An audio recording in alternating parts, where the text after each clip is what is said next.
సమీప భవిష్యత్తులో Warangal textile park లో దాదాపు 20,000 మందికి ఉపాధి ఉద్యోగ అవకాశాలు లభించే అవకాశాలు ఉన్నాయని, అందులో కుట్టు శిక్షణ పూర్తి చేసుకున్న 2,000 మందికి తక్షణమే జీవనోపాధులు లభించనున్నాయని, వీటిని దశల వారీగా ఈ ఏడాది అక్టోబర్లోగా అందే విధంగా చర్యలు చేపట్టనున్నట్లు రాష్ట్ర పంచాయతీరాజ్, గ్రామీణాభివృద్ధి, గ్రామీణ మంచినీటి సరఫరా శాఖల మంత్రి ఎర్రబెల్లి దయాకర్ రావు తెలిపారు.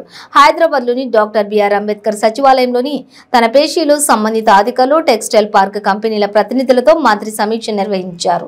కొత్తగా వరంగల్లో ఏర్పాటు చేసిన మెగా టెక్స్టైల్ పార్క్ లో అనేక కంపెనీలు వచ్చాయని, ఆయా కంపెనీలు తమ ఉత్పత్తులను ప్రారంభించాయని మంత్రి ఎర్రబెల్లి తెలిపారు.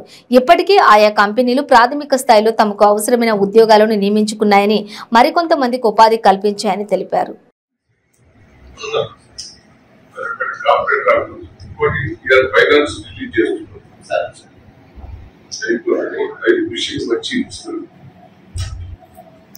ఏమున్నాయి చూడు ఒకసారి మళ్ళా రాయపడితే 2వ బ్యాచ్ 3వ బ్యాచ్ చేయాలంటే ఏం చేయాలి? మరి ఇంకా మనకు 600కి 500 మందికి 100 మంది ఉన్నారు.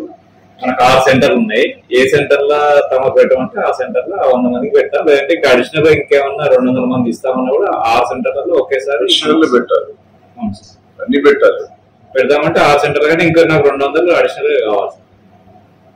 మీరు రిక్వైర్మెంట్ రాసేయండి. వాళ్ళకి 400 అవకాశం, 500 వాళ్ళకి 500 3 రోజులు నిండితే సార్ తమ రక్షణ కావాలంటే మళ్ళీ మన గవర్నమెంట్ అది ఇంత ఫర్దర్గా చేసేది మీరు ఐడెంటిఫై చేసి పెట్టుకోండి. ఇది సిఎస్ఆర్ 3,000 కంప్లీట్